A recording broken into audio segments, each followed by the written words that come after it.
శ్రీమద్ రామాయణము రెండవ భాగము. ఈ సమస్త జగత్తునకు శ్రీరాముడే శరణ్యుడు. ఇహపర లాభములకు మనకు రాముడే గతి. శ్రీరాముని స్మరణము వలననే కలిదోషములన్నీ నశించును. సమస్త కార్యములను సిద్ధించుటకై ఆయనకు నమస్కరింతును. భయంకరమైన కాలసర్పము శ్రీరామునికి భీతుల్లును. సమస్త జగత్తు శ్రీరాముని ఆధీనముననే ఉండును. శ్రీరాముని అందే నాలో అచంచలమైన భక్తి కుదురుకొని ఉండుగాక. శ్రీరామచంద్రుడు చిత్రకూట నివాసి. సీతాదేవి యొక్క ఆనందమునకు నెలవైనవాడు. భక్తులకు అభయమిచ్చువాడు. పరమానంద స్వరూపుడు. అట్టి ప్రభువుకు ప్రణమిల్లెదను. ఋషులు సూతునితో ఇట్లు పలికిరి: ఓ పూజ్యుడా, నీవు గొప్ప విద్వాంసుడవు. మేము అడిగిన విషయములను అన్నింటినీ చక్కగా విశదపరచితివి. సంసార బంధములలో చిక్కుకుని వారికి దుఃఖములు అనంతములు. ఈ సంసార బంధముల నుండి విముక్తి కలిగించువారెవరు? వైదిక ధర్మములన్నీ కలియుగమున నిరాదరణమునకు గురి అగునని నీవు తెలిపి ఉంటివి. అధర్మ మార్గములను అనుసరించిన వారికి సంభవించు తీవ్ర వేదనలను గురించి నీవు పూర్తిగా తేట తెల్లము గావించితివి.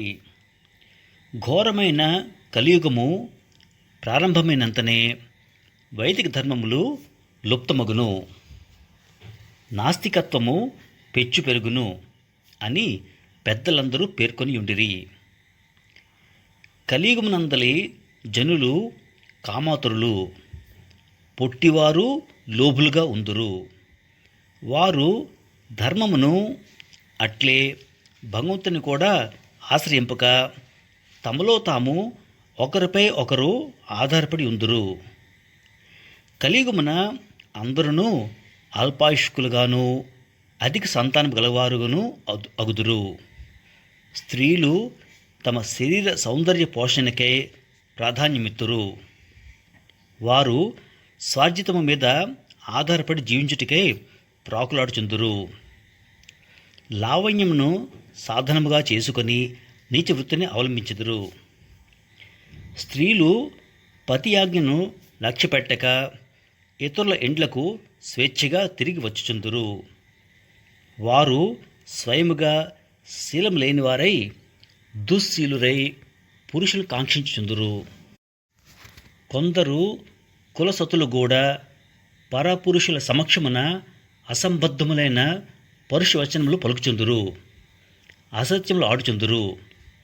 వారి వస్త్రధారణ సంస్కారరహితముగా ఉండును.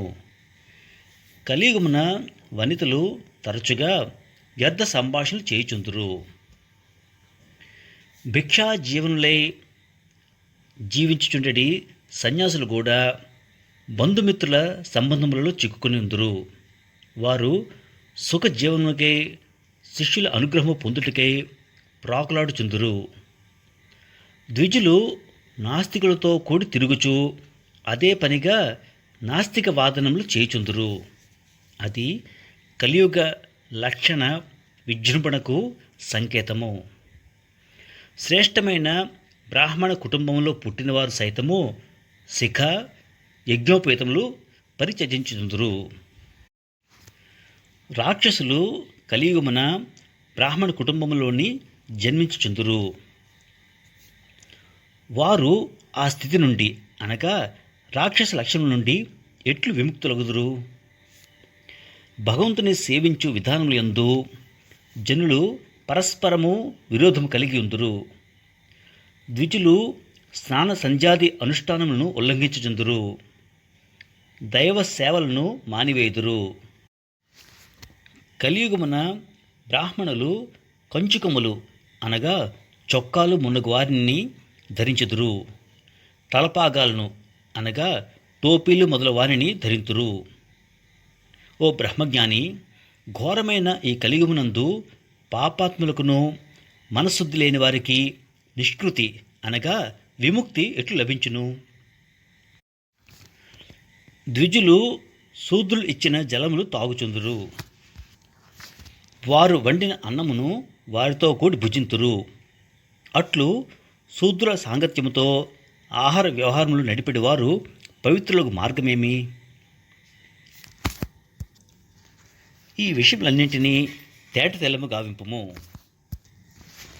దానికి సూతుడు ఇట్లనెను, ఓ ఋషీశ్వరులారా, మీరు కోరిన ఈ విషయములన్నింటినీ పూర్వము మహాత్ముడైన నారద మహర్షి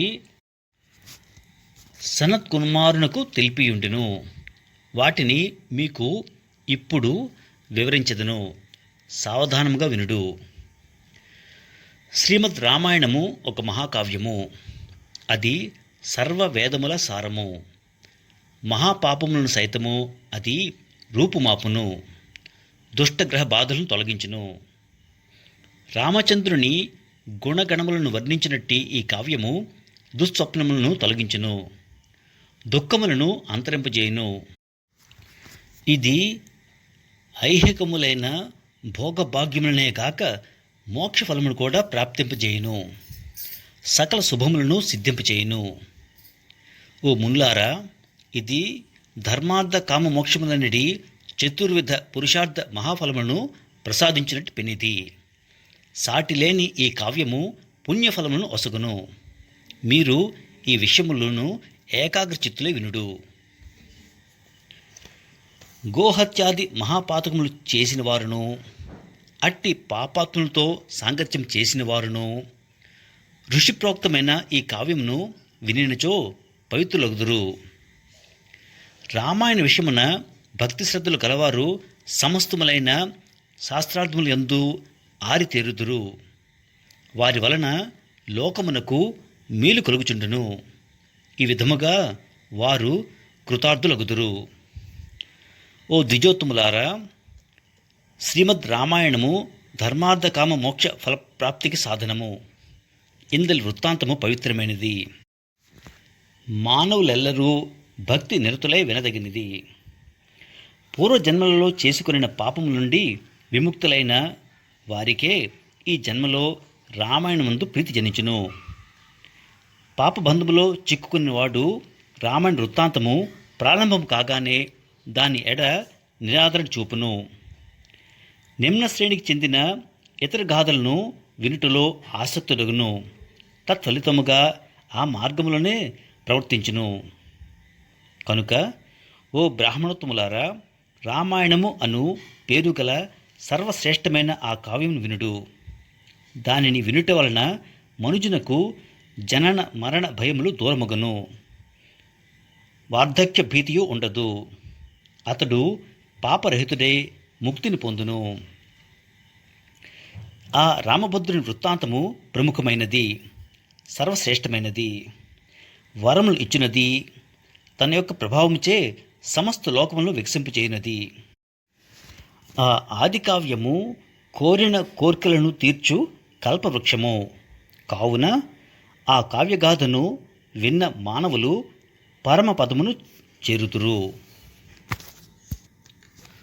ఓ మహర్షులారా, కార్తీక మాసమునందును, మాఘమాసమునందును, చైత్రమాసమునందును, శుక్లపక్షమునందలి పాడ్యము మొదలుకొని 9 దినములు పగటిపూట అమృతతుల్యమైన రామాయణ గాథను శ్రవణం చేయుట మంచిది. శుభదాయకమైన శ్రీరామ వృత్తాంతమును ఆ విధముగా ఆస్వాదించిన వానికి ఉత్తమములైన మనోరథములనియు ఈడేరును. అతడు సకల పాపము నుండి విముక్తుడగును.